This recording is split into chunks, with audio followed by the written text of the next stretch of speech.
ఇక్కడ మనం పీస్ అయితే జాయిన్ చేయాలి. ఇలా మార్క్ చేసుకున్నాక ఇప్పుడు హ్యాండ్ లోత్ అనేది తీసుకోవాలి.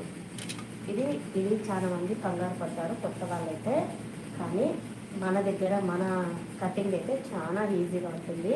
కొత్త వాళ్ళు కానీ ఈజీ మెథడ్లో కట్ చేయొచ్చు ఫ్రెండ్స్. చూడండి, మొదట ఈ చిన్న మలుకుంది కదా, ఇది ఈ పక్కకు రావాలన్నమాట 8 కాడికి. ఈ పైన ఉంది లైన్కి ఇట్లా ఉండాలి, తగలకూడదు, ఇట్లా ఉండాలన్నమాట.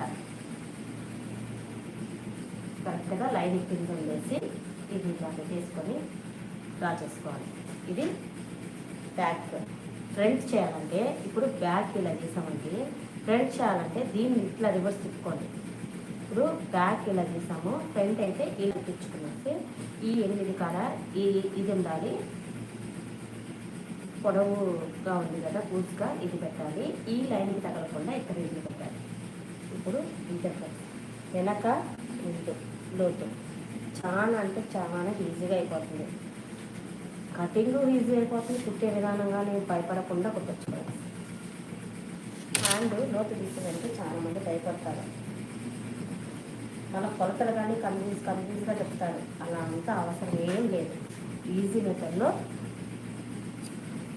మీకు